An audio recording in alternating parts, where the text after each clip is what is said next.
Now we move on to the first presentation. As the session chair, I would like to introduce contents of the session 1. Today, we have a guest speaker from Europe.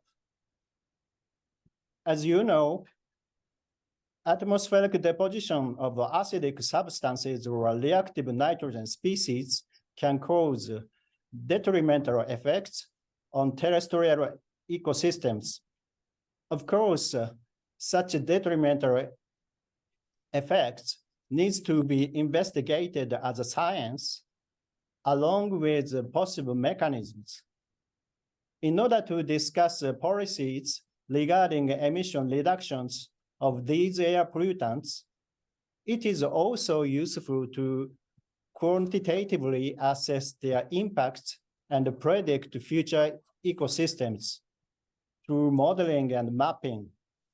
Therefore, the INET project activity 2023-01 studies on the effects of atmospheric deposition on ecosystems from a catchment scale to a regional scale as a methodological study has been promoting relevant studies on mechanisms and assessment.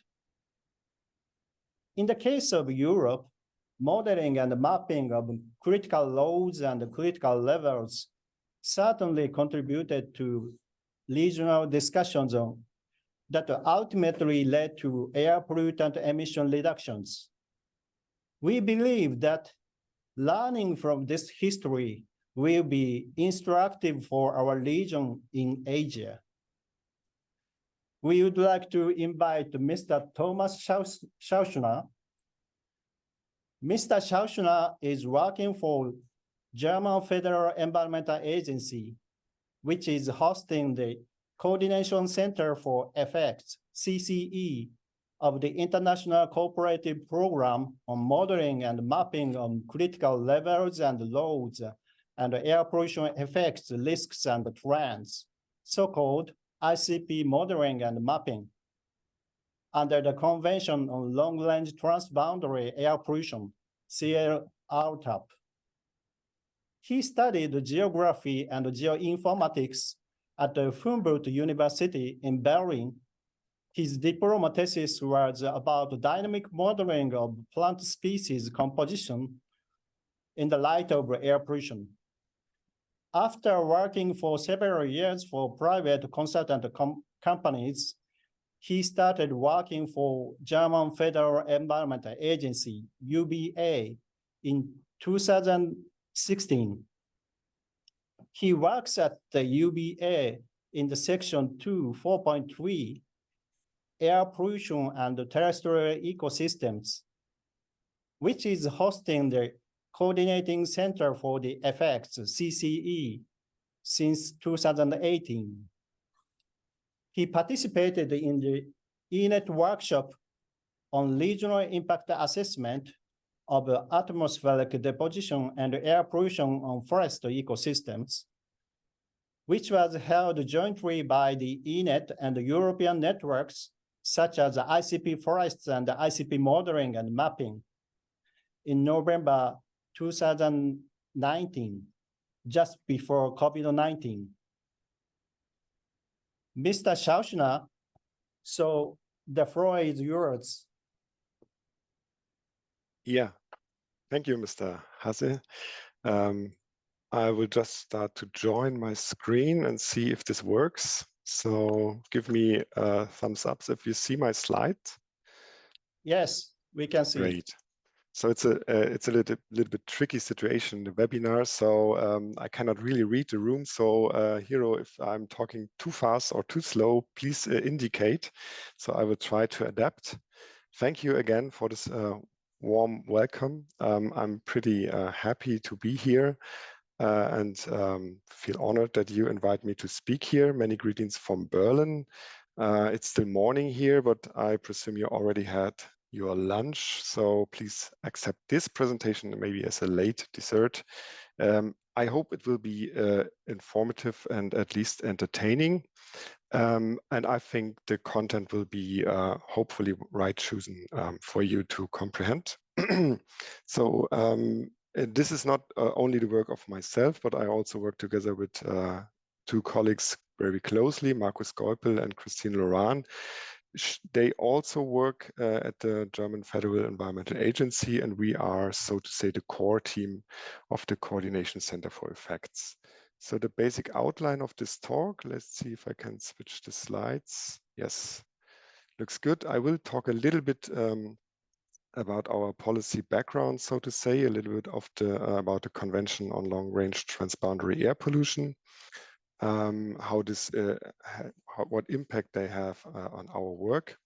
And then, but the main talk, of course, will be about critical load, about our ways of application, a little bit technical stuff about our workflow, so that you get an idea and impression how our work is organized. I will also show you a little bit about the further analysis. Let's see how much time is then left for this part, and then I will finish with some general conclusions. So the beginning, I promise you, I will not have a lot of slides with content to read, so more figures and maps. So, but one of the slides with a more text content is here, highlighting some of the features of the UNECE Convention on Long-Range Transboundary Air Pollution. As it says, it was signed already in 1979 and has now 40 years of being in force. 1983, it went to enforce. Can be seen as the first international treaty to deal with air pollution on a broader regional basis. That means that finally in the 80s, the countries realized that air pollution cannot be tackled by single countries alone, especially not in Central Europe. So you need to include your neighboring countries to get, to have a successful air pollution reduction policy. Right now, there are 51 parties in this UNECE region, and the convention works in the framework of 8 different protocols. Each of these protocols, I will show you later a little bit more, have different pollutants in focus, and also they are marking different goals for emission reduction targets. You could also see that the whole convention and its structure, which I will show you now in a moment, also helps to develop general principles for international cooperation for reduction of air pollution. And that's maybe where we have our interlinkage with the EANET group, so hopefully learn from each other. The structure is, the overall structure of the convention is here. You see in the centerpiece on top, you see the executive body. So you could say here, all the major decisions, all the big policy is made, all the work from the subsidiary bodies feed into this executive body. And here's also the connection to other high policy level institutes or agencies were made. There's left and right some groups that are attached supporting the executive body, but more important are the 3 big columns below. You see the working group on effects, the EMAP steering body. EMAP stands for European Monitoring and Evaluation Program. And then you have the working group on strategies and review. And then going back again, so the working group on strategies and review has some formal and informal groups. So they also have some ad hoc groups that form if a new content or a new topic pops up. And it deals mostly with, developing strategies and see where or how parts of the convention needs to be revised. In the centerpiece, this is the column that deals directly with monitoring air pollution in all of these aspects. So I will show later a little bit more about, you need to know an understanding about emissions, of course, about chemical transport models, but you need also measurements and modeling of deposition. So this happens here, especially the MSC West is important for our work because they produce the data sets for sulfur and nitrogen deposition. On the left-hand side then is the working group group on effects. Also, some modeling and monitoring happens here, but since the name is that it's about the effects of air pollution, here you have a strong focus on different receptors, and then with the goal to model and monitor the effects on these receptors. By receptor, it means you could have different kind of ecosystems in focus, for example, the forests, the waters or other vegetation, but you also could have in focus, for example, materials, where, for example, soiling effects of air pollution on solar panels could be in a focus. Already labeled in blue, but we can do this better. Also with a red sign here, this is where our work is focused.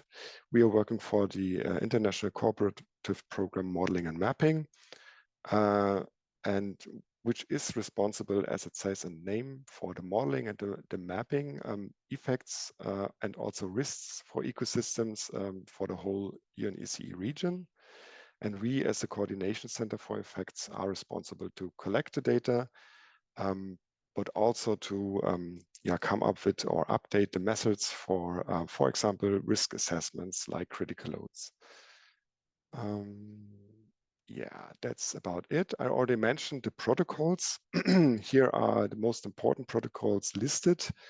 I will not go through every protocol, but if you look through it, you might already notice there is a certain evolution in these protocols, starting in the year 85 and ending at the year 1999.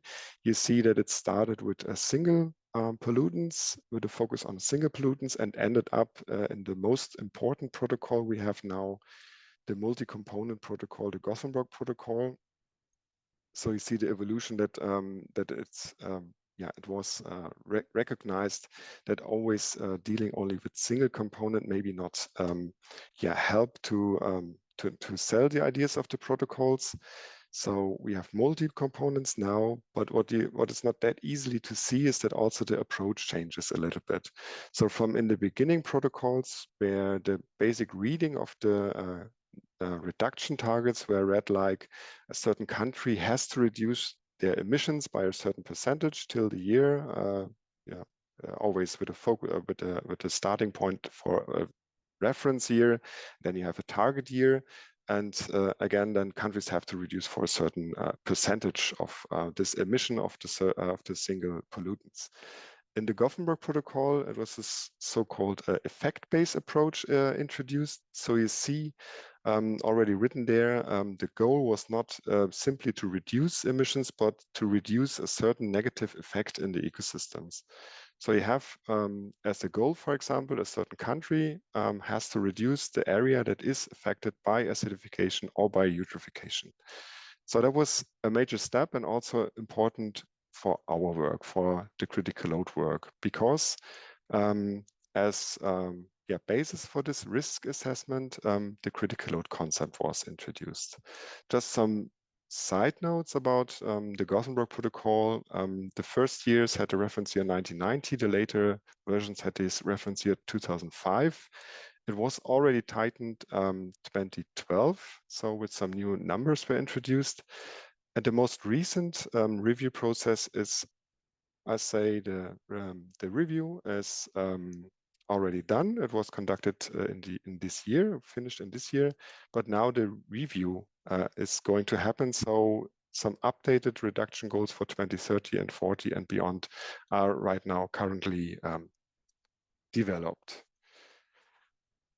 All right, so also to give you a bit the background situation in Europe, here you see the estimated total emissions for whole European countries for SO2, NO2, and NH3. So SO2, the sulfur component in the atmosphere, the emission, you see that you have a high peak in the 1980s. And you could also say that this high peak comes also into a time when acidification was a huge topic, even in public media in Europe. maybe some of you remember, so there was a lot of media about the dying forests in Europe, and the whole acid rain complex happened there. It had made a huge impact, also on the policy making, also on the policy level, because even then, in this time, the damage was really so visible that no one could neglect this. So then you see that after the 1980s, a lot of measures were taken, and you see a steep decline of sulfur emission in Europe. There are several reasons for this. Some of the reasons are that in some ways it was quite easy to tackle sulfur emission because of filter techniques in facilities and so on. But most important is that there was also quite a big urge by the public and by the policymaking area. Then you see two different ways or different species of nitrogen are described. So nitrogen itself is not really active in the atmosphere. It's a natural component, but you can also have side products from combustion, but also from the agriculture, which is more reactive. So we call this reactive nitrogen, and you can divide this reactive nitrogen into oxidized nitrogen, mainly from traffic or facilities and industries. And you could also have the ammonia part, the NH3, which usually is produced by agriculture processes. So these different parts of nitrogen are now in Europe more in focus than the sulfur deposition, mostly because the sulfur deposition reached a level that is most similar to the 90s, to the 1900 years. While in several regions, especially the ammonia emission and therefore the deposition is quite a huge, or makes quite a huge impact. For this presentation here, it's not that a big problem, because nitrogen can result into elevated risk for eutrophication of the ecosystem. So too much, so to say, nutrient in the system, but it could also lead to acidification. So both are still a topic, but when it comes to the pollutants, sulfur is not in the main focus. So you will see probably a lot of slides dealing with nitrogen deposition or emission. I think to get a complete picture, it's important to understand the pathway of the emissions. So what does elevated emission means? You have different sources available. So you have energy industry, traffic, here to say the agriculture, of course, as I already mentioned, as the big source for ammonia. And not to forget, you have also natural sources. What happens with these emissions? So these emissions, they go through a pathway of transport, which is already combined with a chemical transformation, which means that when this emission happens, the components were already transported, but also transformed. They reach the atmosphere in different combinations with different kind of gases are in this atmosphere then, but also different particles. And that's where the emissions more or less will be accumulated for more or less longer period of time. But what happens then, especially what happens with our ecosystems, here is a forest ecosystem described. If you have elevated or accumulated emissions in the atmosphere, some way, sooner or later, it has to come down. And here is to show you a little bit of the complex system of how the pathways from the atmosphere to the ecosystem could look like. We call this then the deposition pathways, or the deposition of the elevated atmosphere compounds. You can have, for example, a dry deposition, which means that the gases and particles directly interact with the canopy of the plants. So this is quite a complex system, but already this dry deposition has quite a huge impact on the species. You also have the wet deposition, quite clearly to understand, in the clouds you have an accumulation of gases, particles. This will result in higher levels of these particles or pollutants in the rain and the snow. It will go down directly in the rain droplets or in the rain, meaning it enters the canopy of the trees. It will enter the soil directly. It will also have interaction on the stems and so on. A third pathway is the so-called occult deposition, where it's similar to the rain, but it's more, it's happening more and more in mountain areas. So where you have a deposition due to fog and cloud droplets. All right, this is quite a simplification, of course, but this is a concept of how the pathway of the pollutants happening into the ecosystem.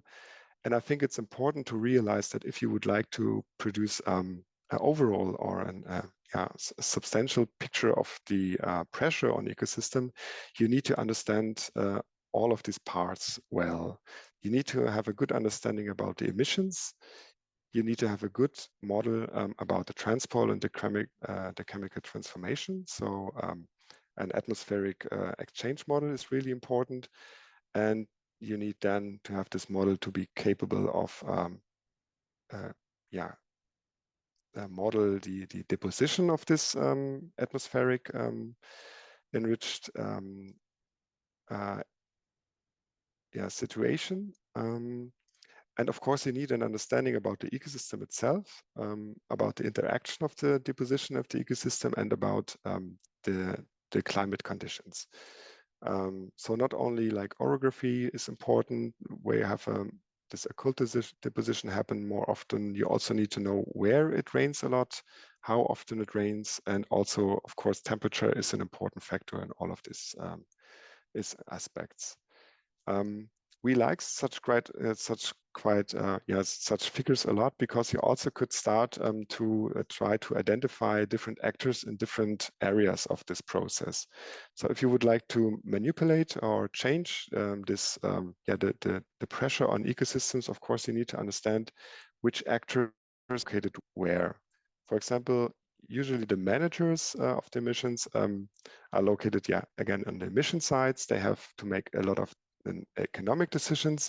Then probably in the center, somewhere in the ecosystem, you have people with some demands, which are quite understandable demands, like being healthy, have a healthy ecosystem.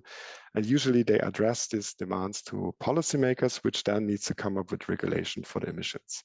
This is really a simplistic way to see it. What I would like to focus on, that in a perfect world, the policymakers does not make the regulations only on the demands, but they make it on a basis of scientific opinion or scientific knowledge. So we need a good, strong relation between scientists and policymakers in order to support the decisions they make to come up with regulations that are then facing or are then placed on the manager side. All right, this is just for the general understanding. Scientists are needed, not only from when it comes to the deposition itself, for the direct effects of the emission, but also when it comes to the, so to say, the direct impacts. I will not go into very detail into this flow chart. It's just important that you see that the increase, and again here it's, as I said, focus on nitrogen. The increased nitrogen concentration in the atmosphere, but also then the general deposition, has various and complex effects in the ecosystem. More or less all of this will then leads to a species change in species composition, which is the same, what we could say, biodiversity changes or degradation of biodiversity. But again, it is a complex system. You have, for example, direct toxic effects, you have eutrophying effects, you have acidification effects. And to understand all these processes you need a lot of knowledge and a lot of science behind this. The good message here for you is that if we are talking about the critical load concept, you could take a little shortcut actually here and go directly from increased nitrogen concentration deposition to available of nitrogen to species composition. So neglect all the side roads, the complexity, critical load basically could be breakdown to this really simple pathway.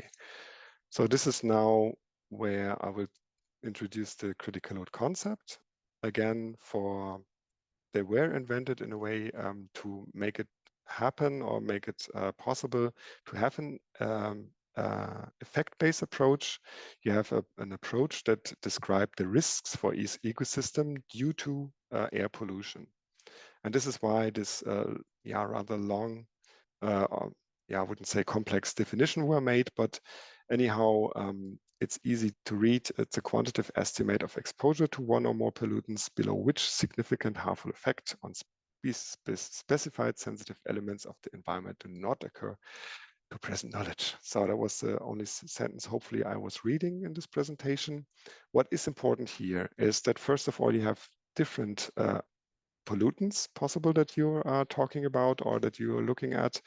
You have certain effects that you would like to avoid. This is really important. And the last one is important, that is according to present knowledge, which means that critical loads are not fixed for eternity. It could happen that with new knowledge, critical load will change over time. All right, so the next step already mentioned is that we talk about acidification, eutrophication. These are the effects. You could talk about terrestrial ecosystems, but also freshwater bodies are important. And the idea is to identify sensitive ecosystem to develop a cost-efficient reduction targets. Right now, we have three different methods available: empirical critical load, steady-state simple mass balance critical load, and dynamic modeling. I consider dynamic modeling as a really data demanding and more site-specific modeling approach. This will not be part of this presentation. But first, what is part of the presentation is modeling. Modeling always means simplification. So in this case, we simplify a whole ecosystem to different species of trees, but also different species of shrubs and grass layers.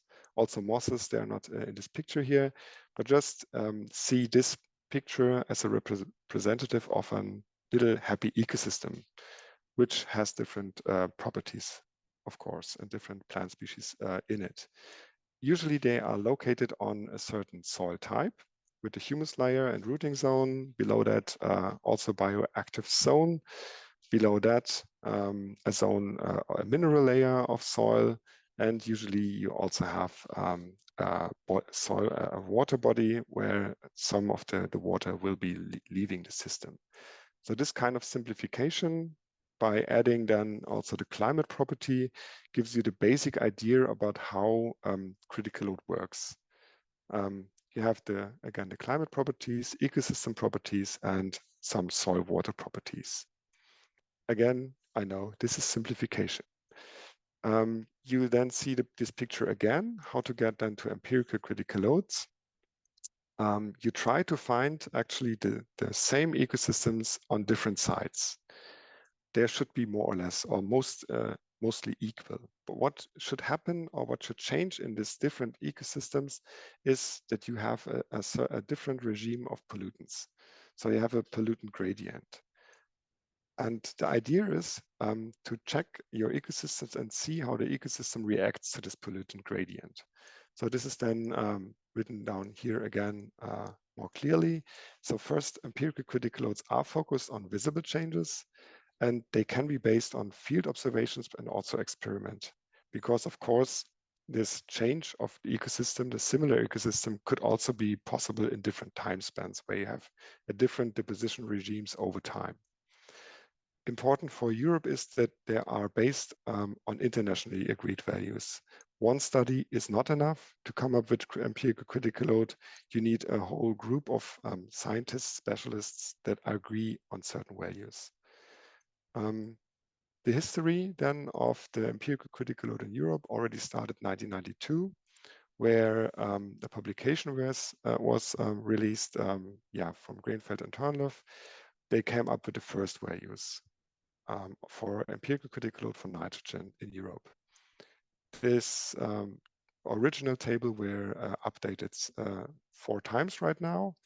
The latest version was actually published in the beginning of this year, and which was a larger process, for 2 years, so to say, where a lot of scientists met and talked about the update and the needs for new values for the empirical critical load.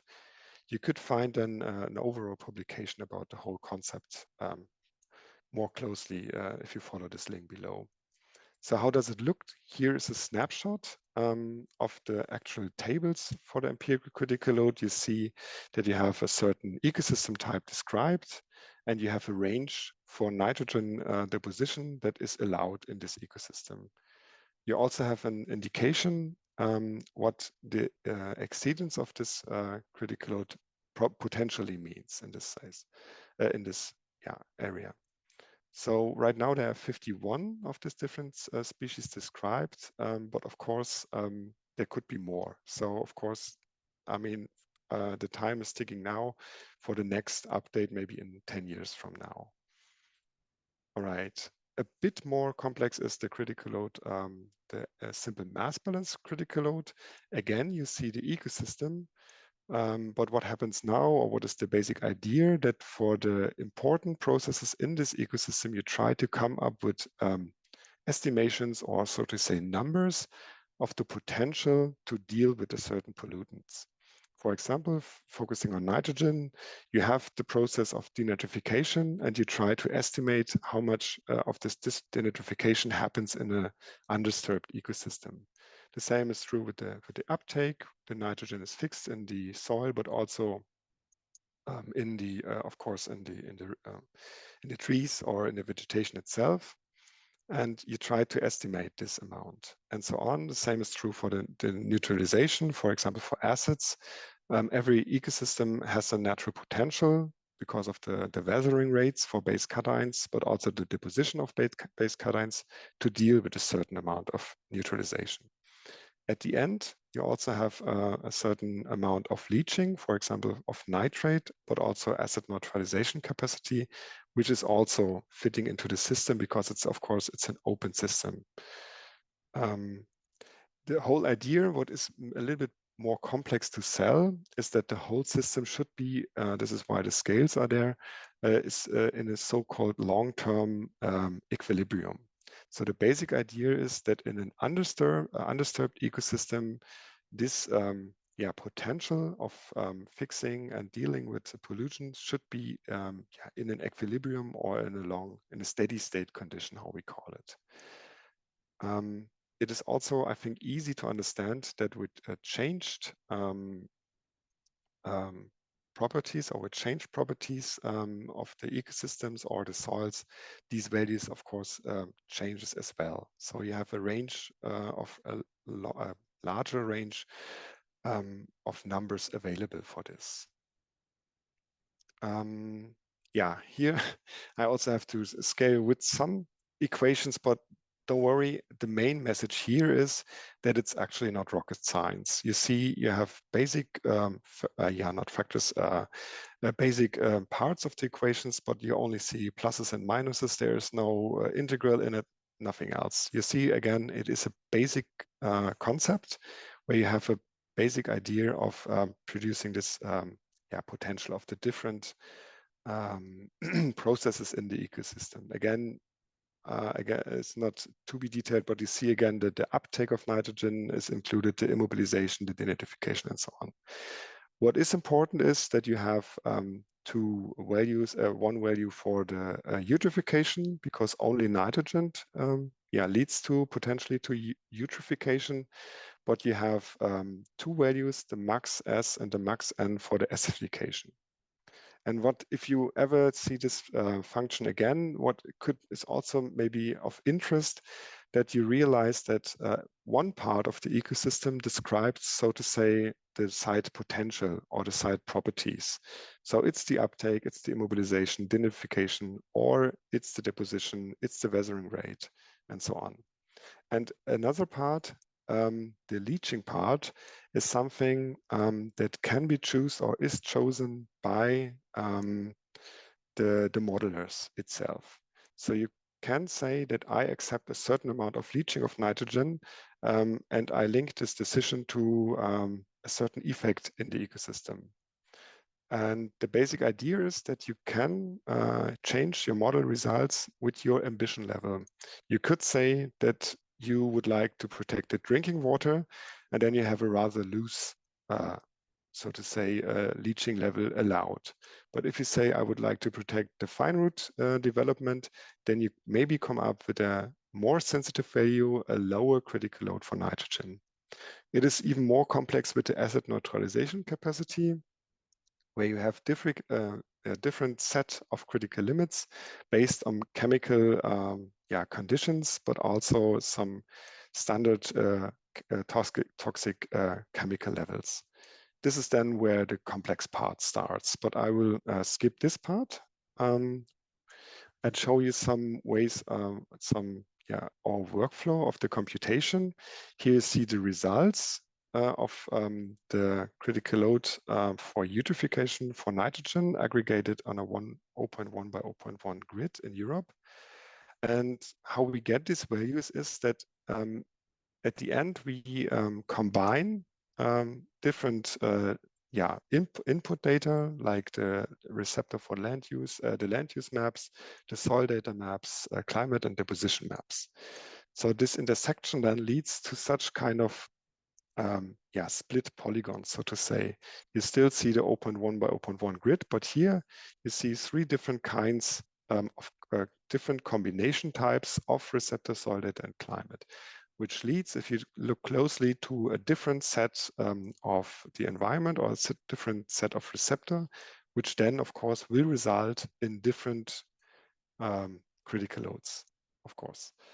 So you see that every dot represent an ecosystem, and it represent a single, also an area, a specific area, and a different critical load. For Europe, we have 4.1 million sites available, covering about 2.6 million square kilometers. And the lowest resolution, as I said, we can reach is the 0.1 by 0.1 EMAP deposition grid. All right, I will skip this part. I would like to hurry up a little bit to show you some of the results. Again, we have the maps, the produced maps for the critical load, and we then need the deposition data. And here it's important to come back to the slides I showed before. These deposition data are based on the modeling results of the EMAP MSC West, and they used a certain set of emission data and a certain set of climate data. Actually, they also use a certain set of vegetation data, because the deposition of dry and occult deposition is related to the vegetation. So we have one set of critical load, but different sets of deposition. We include this in our database and calculate there the critical load exceedance. The exceedance means the deposition is above the critical load value, and it marks an area where the risk for acidification and eutrophication is elevated. And this is an important indicator for the work that we are doing. So you see then here's some maps for Europe. This is these are the exceedance map for acidification for the year 2000. So based on the modeling results on the emissions and the meteorology in the year 2000.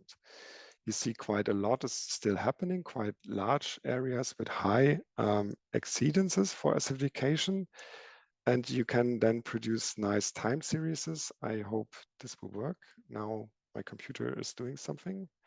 I hope the next slide and the next slide, you see that with time progresses, you see that in the year 2020, you have a nice progression with only a focus, or where only in center of Europe, you have high levels of critical load exceedances for acidification.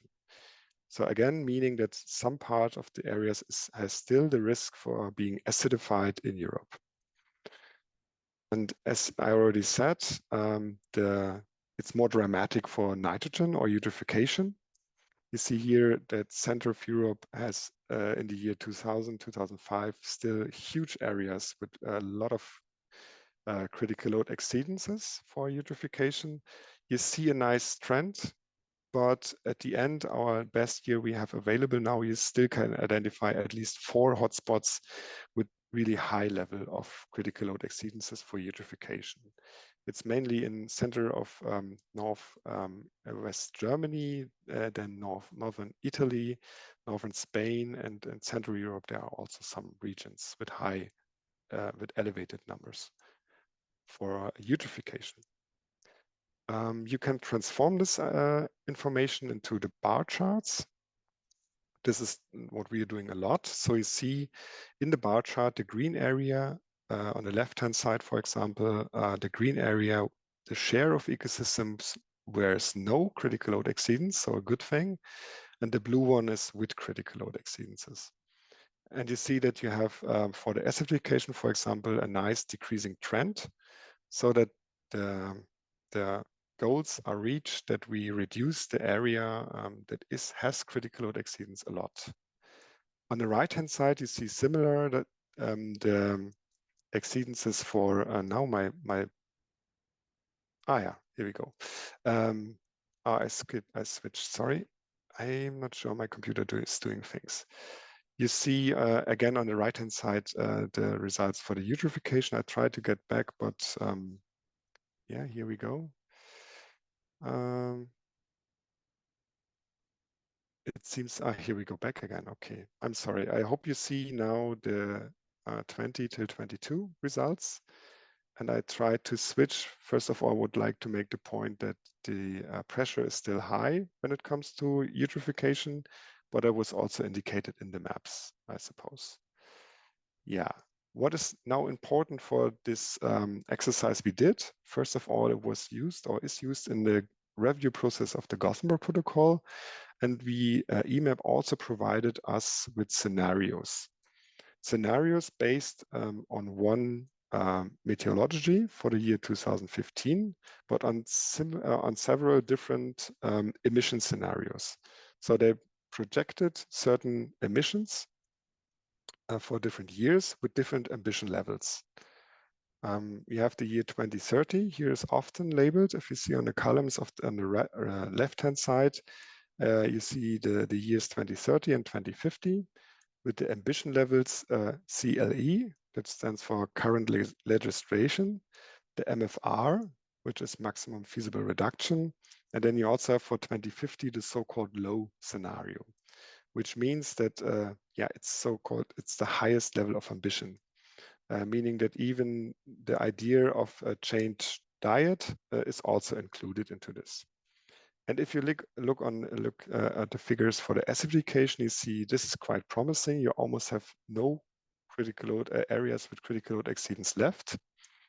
But on the right-hand side, you see that even with high level of ambition or the highest level of ambition, there is still a lot to do. So there is still a lot of area with critical load exceedance for eutrophication. Here you see the representation. Again, it says here the acidification.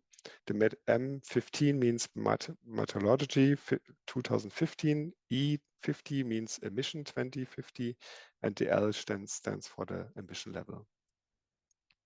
So you still see that this is kind of and look into the future. What happens if we make our emission scenarios or if we meet our emission reduction targets, you still can say that there are still areas with critical load exceedances, and now you have to decide if you accept this or not, or if you would like to come up with even more strict emission targets. I do not have a lot of time, so I will browse a little bit to other or further analysis what the critical load approach is capable of.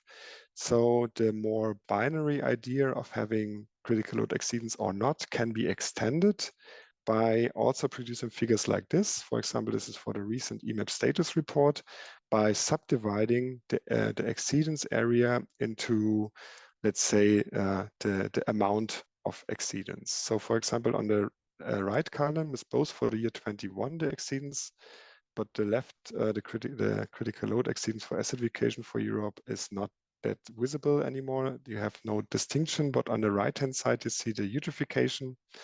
You see, you also can make a statement about how big the average, the exceedance is. So giving a statement, how dramatic is the situation. This improves, for example, here's a regional study for Germany. You can make a statement that even if the number or the share of the ecosystem with no critical load exceedance is not changed after 2015, you still can have the statement, but the highest level of exceedances is reduced. So you have a kind of a leveled approach of selling the results of critical load exceedances. And you also can make more regional approaches. This is, for example, for an EEA report. As I described, you have the data available for single sites. So you can choose your aggregation level. In this case, we choose the aggregation level of countries, where you can then calculate, display the critical load exceedances, for example, for different regions or different countries, which helps a lot to produce national emission targets, because you can create time series then based on single countries. All right, the last one is interesting, but I think my time is running out. We can discuss this maybe at another time. Sorry, due to the technical program, now the Mr. Scheuschner is dropped from the meeting room, but his presentation has been almost finished. Actually, he tried to show the last slide. Actually, before his dropping from this room, he tried to show this conclusion slide.